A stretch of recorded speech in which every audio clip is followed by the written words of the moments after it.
Hai, selamat pagi. Tiba-tiba di meja ada merchandise, kita unboxing. Oke, keluarin dulu, ada apakah ini?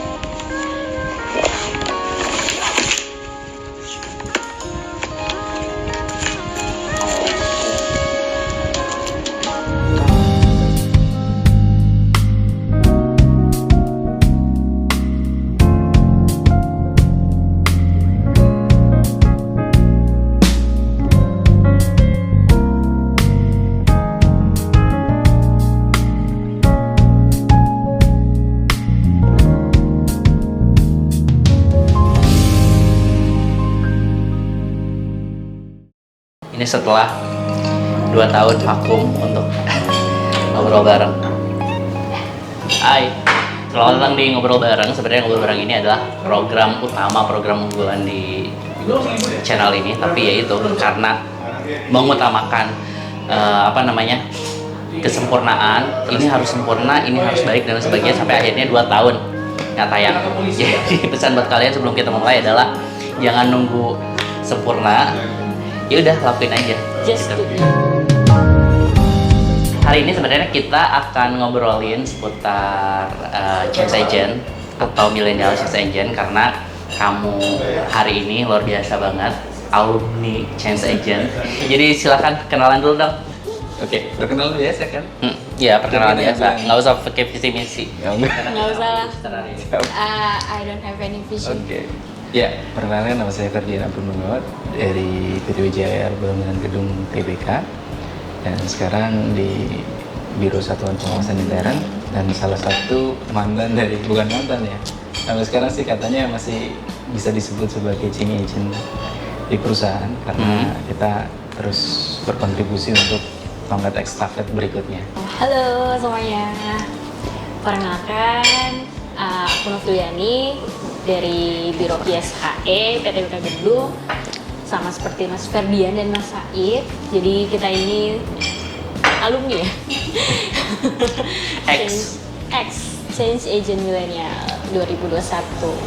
Oke, change agent kan sekarang lagi dibuka lagi, atau mungkin kalau misalnya manajemen mungkin akrab dengan BIT ya, Business Development Team. Tapi kalau di kalangan kita kan biasanya dikenal karena memang kita ada change agent, jadi dikenalnya adalah program change agent.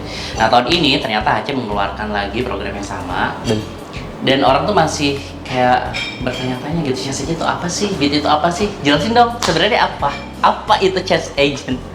Sebelumnya nanti kita akan masuk ke benefit-benefit yang mungkin akan didapatkan dari seorang change agent gitu. Change agent apa?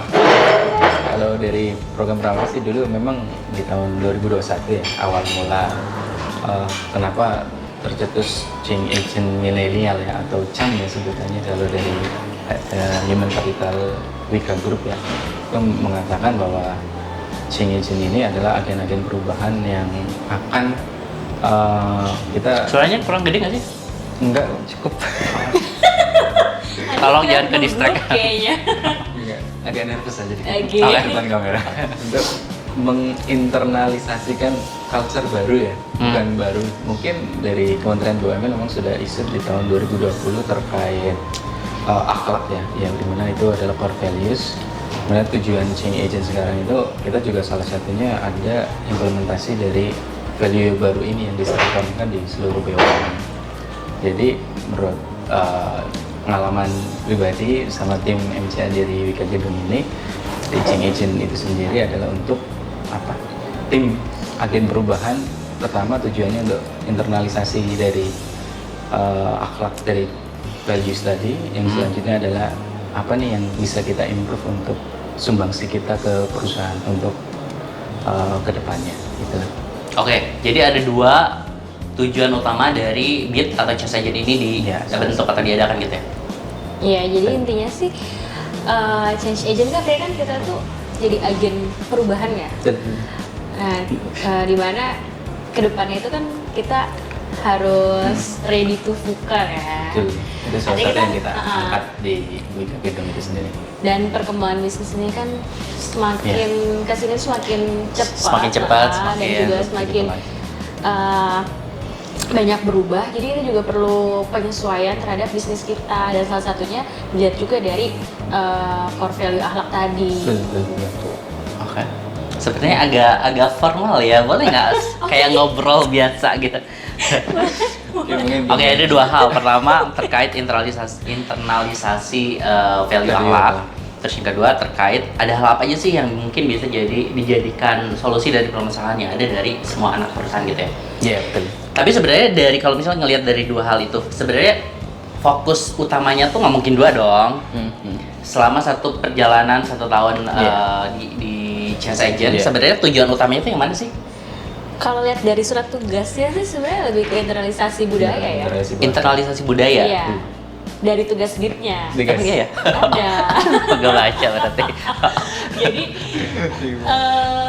mengingatnya tuh di poin pertama ada terkait core value akhlak gitu. Iya, betul. Oh, oke. Gitu. Mungkin itu ada salah satu, kalau menurut aku ya itu ada salah satu misleading antar informasi dari change agent sama ininya mungkin penyelenggara.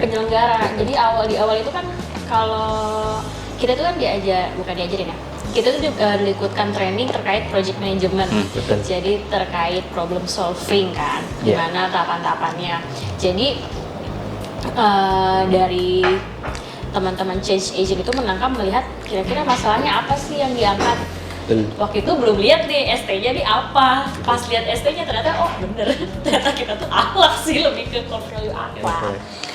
Guys, sorry ada informasi penting yang harus gue sampaikan terlebih dahulu, terutama buat kalian job seeker.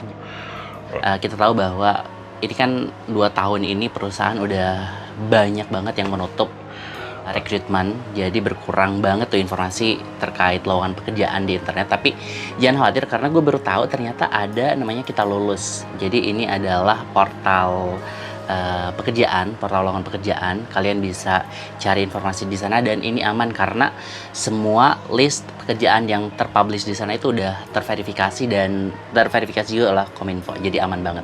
Nah, selain informasi pekerjaan, kalian juga di sini bisa dapetin kelas skill online sama komunitas. Jadi ini pasti berguna banget buat kalian yang lagi nyari-nyari pekerjaan apalagi di masa sekarang. Terus jangan lupa download karena link download Kita Lulus gue taruh di description.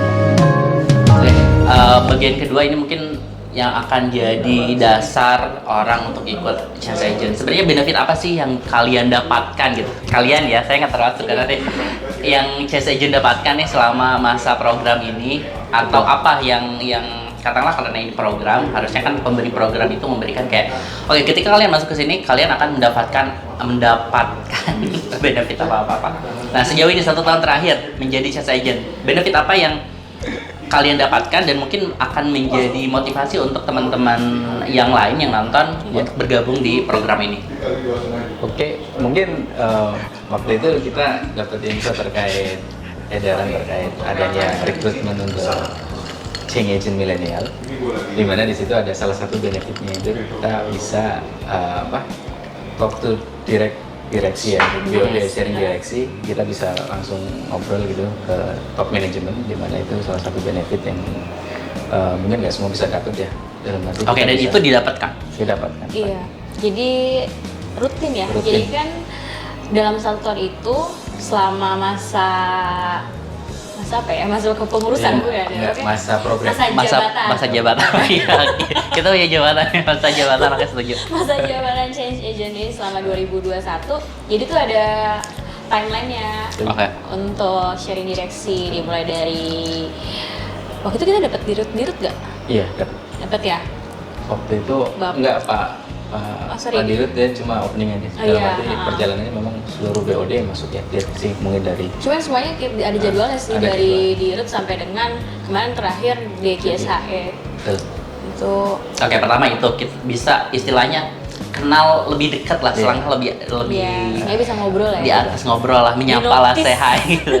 Di luar dari itu apa benefit yang didapatkan? Yang kedua sih dari kita dapat bimbingan langsung dari konsultan eksternal, waktu itu dari Kubik Leadership ya. Itu konsultan yang cukup terkenal dalam arti untuk pembimbingan karakter leadership dari program ini yang kita butuhkan. Jadi kayak ya waktu itu memang pelatihan cuma 2 minggu sih, tapi selama 3 bulan ke depan kita dapat bimbingan intensif. Kita dapat ilmu baru ya, nggak hanya ilmu-ilmu yang di kantor ada dapat ilmu baru, bisa lebih luas, link atau lebih banyak kenal orang. Di luar dari itu sebenarnya ada nggak sih ekspektasi gitu sebelum ngikutin program kayak gue mau ngikut program ini karena pengen A, pengen B, pengen C, dan ternyata setelah program itu nggak ada gitu karena mungkin ya tahu sendiri kan ini masa pandemi dan lain sebagainya gitu. Ada nggak? Ada sih pastinya. Ada. Atau Ya mungkin terutama ini ya, bedanya interaksi. Yang tersebut aja sih kalau di edaran waktu itu. Oke, Kalau apa-apa. rekrutmen kan ya tadi kayak sharing direksi itu Terus memang juga yang kan- tersebut memang terrealisasi. Oh ya, sama ini kita juga bisa belajar terkait penerapan value akhlak di BUMN lain. Iya, benchmarking. Benchmarking, dan itu menurut kami tuh Iya. suatu hal yang bagus ya. Jadi Artinya kita bisa tahu internalisasi dari mereka untuk Seperti apa penerapan gitu. itu. Mm-mm. Dan Jadi punya gambaran. penyebutan change agent juga berbeda-beda di setiap BUMN. Nggak semuanya adalah change agent, walaupun intinya semuanya change agent, mereka ada penyebutan masing-masing. Nah mungkin salah Dan satu itu powerful, kendalanya mereka memiliki powerful. pandemi tuh, Betul. jadi kita tuh Ngaruh banget ya. ngaruh Ya, kita banget. harus Jadi full online, jadi komunikasi oke jadi lah. kurang mantep. nggak dapet lah Nah, feel-nya ya. Ya, jadi kan biasanya kan kalau kita ikut pelatihan secara Iya. offline, itu kayak ada sense Iya. of belonging nih antara Peserta Iya. dan lain sebagainya. Paling nggak ketika keluar dari sana tuh kayak, Iya, kayak- lo teman yang di sana ya gitu. Iya, Kalau sekarang kayaknya siapa ya? Ya mungkin nggak lupa ya. menerka-nerka wajahnya aja. Iya, itu sih paling itu aja sih. Jadi sangat disayangkan karena kita tuh masih online. Mungkin di tahun ini udah bisa Harapannya offline bisa, ya. ya paling nggak 50-50 lah bisa. Iya. Ya mulai lah, Mulai. mulai direncanakan dengan matang. Notice. Mungkin ada pengalaman-pengalaman seru selama program berlangsung atau hal-hal lain yang Iya.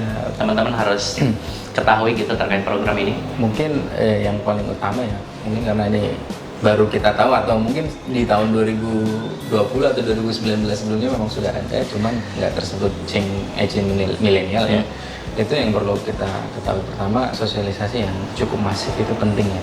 Apa peran Oke. dari change agent yang nantinya akan berada di lingkungan kita. Oke, berarti ini kita masuk ke hal-hal yang seharusnya mungkin bisa jadi bahan evaluasi gitu untuk Betul.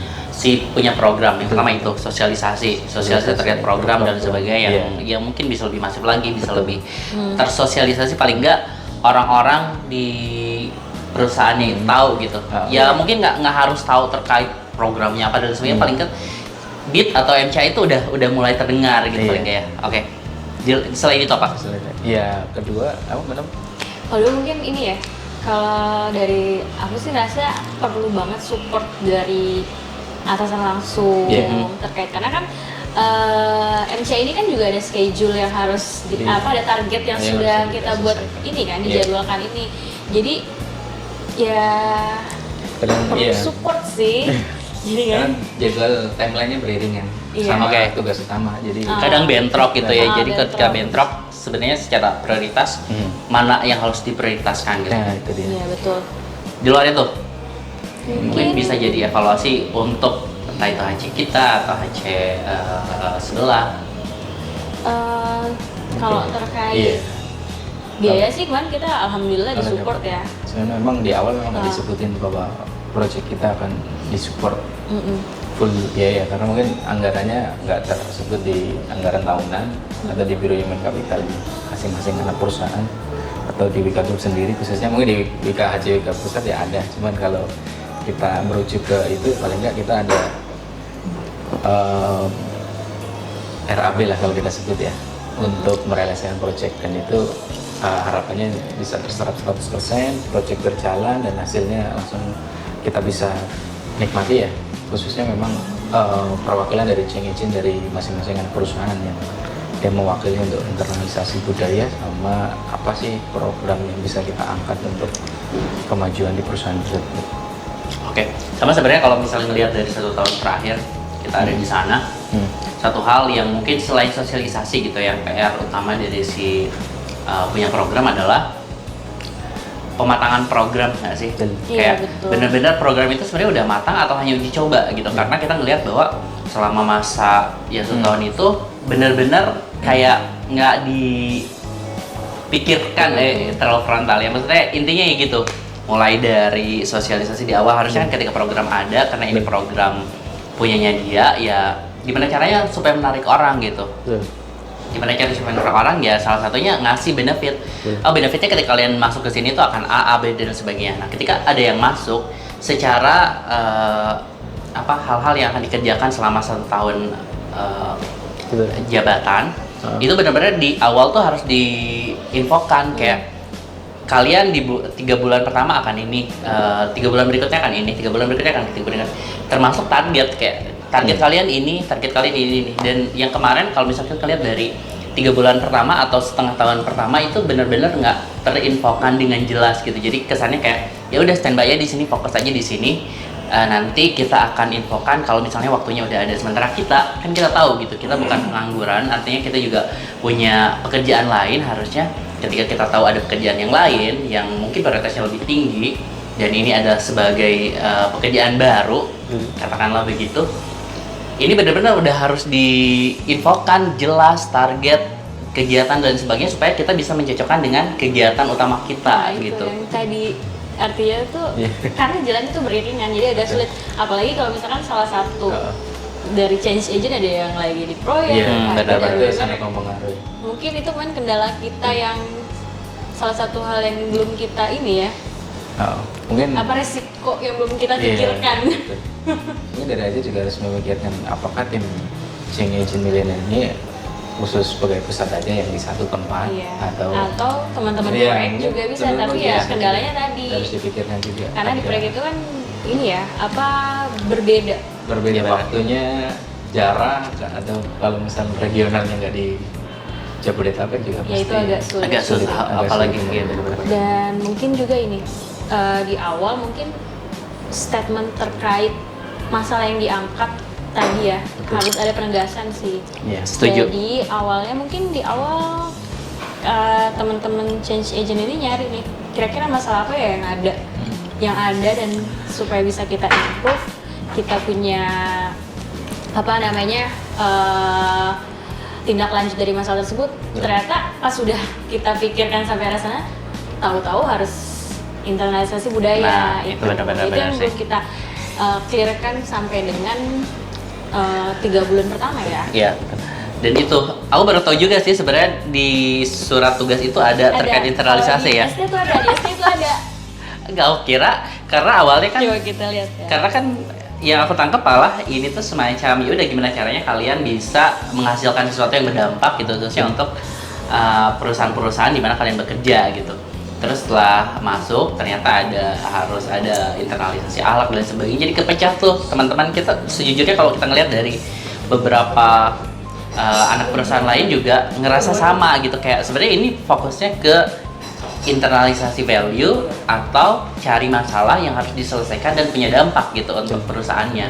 Jadi itu tadi sih sebenarnya untuk pemberi program benar-benar harus jelas prioritasnya kemana, tujuannya apa, jangan sampai karena ada akhlak terus disisipin jadi program berantakan gitu. Itu benar-benar harus jadi perhatian banget sih. Iya. Ya, itu tadi lah. Pertama adalah apakah dari business improvement team tadi yang mencakup change agent itu apakah beriringan antara tadi betul Mas Aidin antara internalisasi culture atau sesuatu yang harus kita pikirkan bersama untuk perkembangan perusahaan ya, masukkan solve the problem. Apakah itu beriringan seperti itu atau hanya kita memikirkan sesuatu yang baru yang bisa untuk masa depan perusahaan. Mungkin karena judulnya juga business improvement team ya. Benar. Karena kan namanya improvement terhadap bisnis sebenarnya di Wika sendiri ya kan. Perlu digarisbawahi juga. Iya. Apakah kita ini sebagai agent of change terkait business improvement or internalisasi core value. Nah kalau misalnya internalisasi core value, kalau menurutku malah harusnya lebih gimana caranya banyak event, banyak program dan lain sebagainya, supaya lebih masuk. Kayak awareness dulu ya. Iya. Dan jujur aja sih, mungkin ini salah satu catatan juga ya untuk di kami ya. Jujur aja untuk aku sendiri itu terkait akhlak juga sebenarnya belum terkopi 100%. Waktu awal kita ditunjuk jadi CAM ya. Karena memang baru dapat sosialisasi saat dari Kubik ya. Iya sebenarnya kalau benar tadi. Jadi mungkin ada gap ya di antara divisi atau anak perusahaan yang lain ya. Mungkin di anak perusahaan A dia sudah sampai tahap mana, Sedangkan di WG sendiri kalau menurut aku sih masih belum. Iya, karena benar-benar ketika ST keluar, kita ikut pelatihan dan akhlak baru diinfoin di sana, dan itu pun hanya sebatas akhlak itu apa. Iya. Belum ada kayak apa namanya dasar perilakunya gitu lah, panduan perilakunya. Jadi mungkin ada misinformation juga, makanya kenapa awalnya kita bikin yang terkait pengertian dari masing-masing apa AKHLK-nya itu lagi. Terus dan ternyata ada, mungkin kita juga kurang literasi dan bisa. terkait surat edaran gitu. Iya. Oke, terakhir. Oke. Sebenarnya ada tips nggak untuk teman-teman yang akan mau atau ingin bergabung dengan program ini? Kalau dari Pelaku ya? nih. Kalau dari saya, tipsnya kalau lihat dari teman-temannya kemarin udah sharing terkait program-programnya, yang penting sih ini sih ada apa namanya contoh programnya itu udah benar-benar direalisasikan gitu sih. Mungkin itu kemarin kita skip ya, jadi kita fokus ke ininya, jadi yang lain nggak kita lakukan itu. Jadi poin plus buat teman-teman kalau misalkan nanti mau jadi best change agent atau mau jadi yang terbaik, yang pastiin aja sih semua programnya itu udah direalisasikan, walaupun programnya itu bukan yang wah gitu dan sebagainya, yang penting berdampak ya. Tapi sudah Selesai. direalisasikan dan Sudah terukur gitu. dan terukur ya, betul. Tuh, terus yang kedua mungkin ini sih terkait jadwal antara tugas utama sama tugas kita sebagai MCA nih. Kita harus sering-sering matching jadwal antar tim supaya tetap ini sih, supaya tetap berjalan ya. Jadi nggak ada waktu yang buang. Karena jujur aja sih kita sempet kayak sebulan atau 2 bulan itu stuck ya. Karena nggak bisa ketemu jadwal yang bersama gitu. Walaupun mungkin sekalipun online ya. Di luar itu apa yang harus diperhatikan? Mungkin ada sebenarnya change agent itu harus punya sifat-sifat ini nggak sih? Ada nggak sih kayak gitu?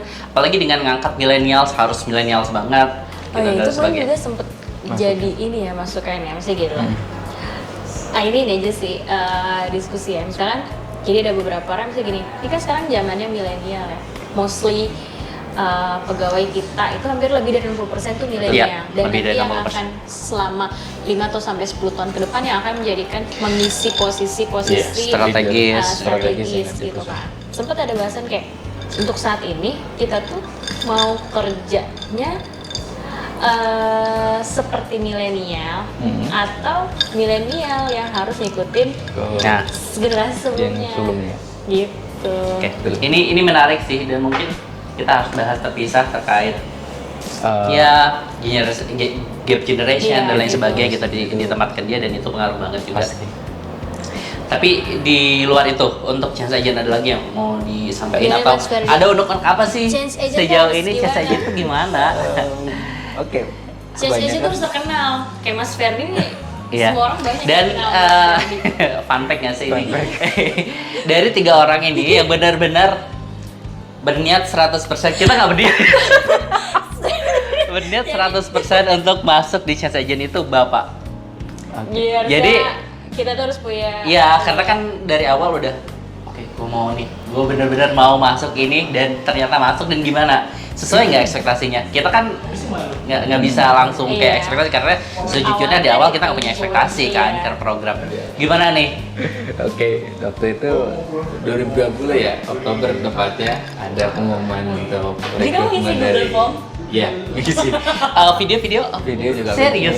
Bikin video. Iya, yang terbaru kan ada yang daftar dari notis ya, Wika Gedung.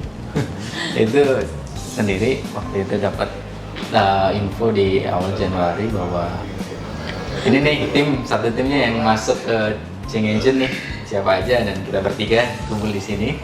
Mungkin awalnya saya tertarik karena benefit tadi yang disebutkan di awal. Di sisi lain memang ada niat dari diri untuk improvement ya. Itu yang paling utama. Mungkin tapi ekspektasi yang paling berat untuk the next charm dan pribadi saya. Kenapa? Apa sih yang bisa diharapin dari change agent ini? Yang pertama tadi ya, mungkin kita harus paham karakteristik generasi.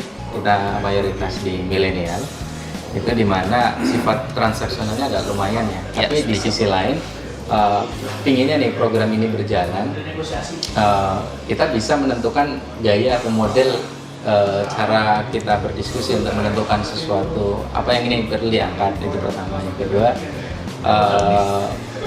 tadi kemudahan akses untuk misalnya kita perlu data dari apa yang mau kita angkat dari divisi atau unit kerja mana yang kita perlu ini, itu kita perlu. Yang ketiga memang paling nggak mereka kita dikenalkan nih dari HC bahwa ada change agent dari WK Gedung yang siap untuk apa yang membantu untuk improvement di perusahaan. Nah, setidaknya mereka udah tahu itu, atasan langsung juga ada tahu, dan sehingga seolah-olah programnya itu tidak mengganggu tugas utama. Kebanyakan dikira kita hanya apa ini tugas tambahan aja sih, sebenarnya nggak begitu penting. Makanya padahal kalau ini terkait culture atau terkait improvement ke perusahaan, apalagi di mana leader bisnis improvement leadernya itu adalah direktur utama atau CEO, itu ya perlu kita concern ya, digarisbawahi bahwa kita adalah suatu program, ini adalah suatu program yang powerful, di mana kita ya perusahaan harus improve dan kita menjadi role model ya. Itu paling utama, role model itu sulit. Oke. Jadi eksistensinya dipertanyakan ya sebenarnya change agent. Nah benar, karena sebenarnya kita kan masa jabatan itu nggak persis setahun ya, kurang kan? Kurang. Karena selain dipotong dari pelatihan-pelatihan di awal dan sebagainya, ya. Nah, dan kita juga kan berprogres kan, berproses dan berprogres gitu. Ketika program itu jadi, itu nggak langsung kayak berdampak. Teman-teman kita nanya, ini nih cek saja nih, apa dampak program yang Anda lakukan gitu? Sudah sampai mana, berdampak atau belum gitu? Mungkin apa sebenarnya ada yang mau disampaikan waktu itu gitu? Oke, makanya tadi deh, itu salah satu kesalahan gini ya. Hal pembelajaran yang harus dipelajari, pembelajaran buat kita. Nah, pastiin dulu tema yang mau diangkat. Ya, jadi tuh kita tuh harus tahu, bukan kita nentuin di awal tuh, oh gue tuh pengen bikin program ini, nggak bisa. Yang namanya project management itu awal itu kita lihat dari masalah, dan masalahnya tuh apa, baru outcome-nya tuh apa. Karena menurut kami sebenarnya program kita tuh sebenarnya bagus ya kemarin ya, karena sempat di notes juga sama Bu Suli kan terkait programnya, hanya saja realisasinya itu nggak 100%. Jadi kita tuh belum bisa kayak menampilkan apa sih yang udah lo lakuin, padahal tuh kita tuh baru memfixkan materi-materinya gitu. Ya, mungkin kalau kemarin programnya apa, beat-nya dikhususin untuk internalisasi culture, ya kita akan fokusnya ke sana gitu. Oke, dan kita udah hampir 20 menit ngobrol tapi belum diinfoin di program itu kemarin apa gitu. Oh iya, dari informasi aja mungkin nanti Cam atau MKA dari UWG mau ngelanjutin itu atau bikin program baru gitu. Sebenarnya program kemarin itu apa sih? Itu ada buku pedoman standarisasi ya, perilaku akhlak menuju service excellence ya, di PT Wijaya Karya Bangunan Gedung TPK, di mana di dalamnya itu ada konten dari value, terus adanya KPI, terus adanya service excellence itu sendiri, dan bagaimana sih penilaiannya nanti. Nah, itu semuanya ada cara pengukurannya, di mana nanti di dalam buku panduan itu ada pengukuran akhlak ini sebagai KPI yang bisa dinilai untuk setiap individu atau insan di lingkungan WK Gedung khususnya. Kalau memang itu bisa diadapsi di WK Group, kita harapannya itu juga bisa dipakai kerangkanya. Jadi penilaian value akhlak bukan hanya sekedar kita tahu saja, tapi itu dinilai secara kinerja juga. Secara kinerja. Dan secara umum buku itu secara program udah ada kan, hanya yang kemarin adalah untuk validasi. Ya nggak sih, kayak apakah ini sesuai atau enggak dan sebagainya, dan itu kita nggak mungkin validasi satu pihak atau internal kan, harus ada eksternal. Oke, di luar dari itu, ini kan 1 tahun bikin buku program panduan akhlak. Sebenarnya kenapa sih, apa yang membuat lama? Ini bukan upaya kita untuk membela diri, tapi paling nggak bisa nggak di breakdown gitu kegiatan kita tuh apa aja gitu sampai akhirnya menghasilkan buku. Dan di bagian mana yang lama di luar? Mungkin jadi kan tahapannya itu kita itu mencari atau breakdown dari arti masing-masing item di akhlak ya. amanah itu apa, kompeten sampai dengan kolaboratif gitu kan. Ya itu juga takes time, nggak sehari 2 hari karena kan memang ya kita cari pengertian tuh dari ya jurnal-jurnal kan, nggak mungkin dari Wikipedia langsung gitu kan. Atau detik.com. Enggak, mohon maaf. Lalu yang kedua, selain itu kita melakukan wawancara ya, wawancara art deep interview ke BOD art, semua level manajemen, middle management sampai senior, and then di staff juga ya, di staff juga terkait tingkat pemahaman akhlak itu sendiri dan mungkin juga harapannya apa sih untuk WG gitu. Dan kira-kira apa sih yang selama ini perlu ditingkatkan lagi seperti itu. Lalu yang kedua tadi juga sudah kita sampaikan bahwa kita juga melakukan kuesioner ya, penyebaran kuesioner terkait penerapan akhlak gitu. Nah sampai dengan situ kita akhirnya mencoba karena pada awalnya ya baik lagi memang belum terliterasi dengan baik terkait akhlak, akhirnya kita coba komparasikan nih akhlak versi original dengan alat versi kita gitu. Itu makan banyak waktu. Itu yang menyita waktu, itu agak-agak yang misleading information Iya. Aku di situ. Dan itu berpengaruh banget karena kelanjutan sebenarnya kan dari awal kita pengennya kayak kayak bikin program yang benar-benar punya dampak gitu kan ke WG-nya, tapi karena banyak makan waktu di sana sampai akhirnya kita konsultasi dengan tim konsultan kita juga, tim konsultan kita, dan ya udah akhirnya kenapa nggak difokusin di sana jadi program gitu ya udah akhirnya mengarah lah itu programnya. Mungkin untuk next time ya itu penting literasi, mungkin banyak didapat dari surat edaran dari Kementerian terkait value akhlak.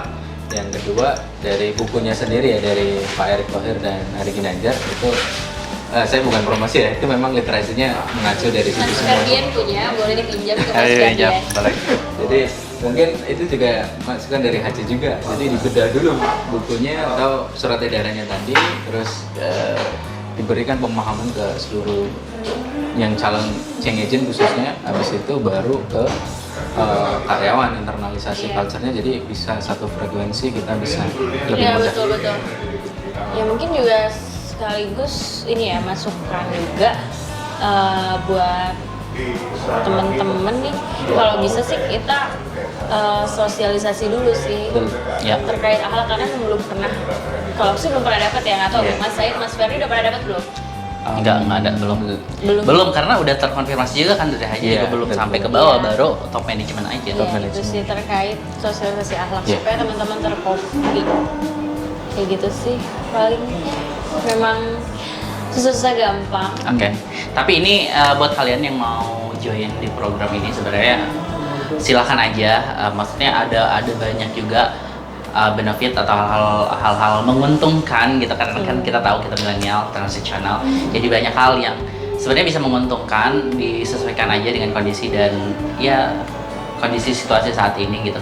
Walaupun memang dari ekspektasi harusnya kan kita pengen ini karena satu dan lain hal akhirnya nggak dapat semua, tapi daripada kalian diam aja gitu.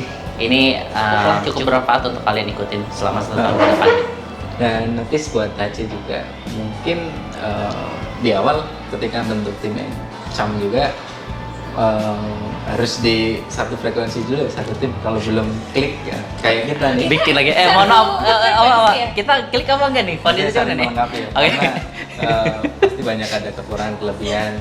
Jadi paling enggak satu tim yang terbentuk dari change agent ini bisa sustain.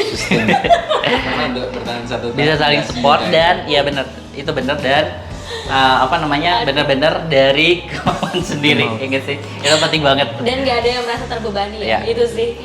Maksudnya gini, karena kan nggak semuanya ini kita bisa available di waktu yang sama. Kan ada beberapa waktu mungkin salah satu yang nggak bisa ikut, jadi kita nggak boleh merasa kayak si ini nih nggak kerja nih gitu. Jangan, tolong dibuang, harus ikhlas. Karena kita satu tim ya, bawa nama WG, nama perusahaan yang kita bawa sebagai change agent. Oke, kayaknya cukup ya. Iya. Bahkan kalau misalnya ada yang mau diobrolin lagi terkait sales agent, terkait Bisa ya semua hubungan akhir dan sebagainya, boleh tinggalkan komen atau kalian juga bisa langsung DM di Instagram masing-masing Bisa tuh sama office. di Mas Ferdian atau di Banovi nanti Siap. ngasih di deskripsi. Ini apa tadi? Oke, Semangat. terakhir ada yang mau sampaikan lagi sebelum kita tutup? Closing statement. Terakhir. Statement. Dapat berapa sih dari program ini? 2M, 3M, Oke, 3M. kalau penasaran drop aja komen. Oke, thank you, bye. Nah.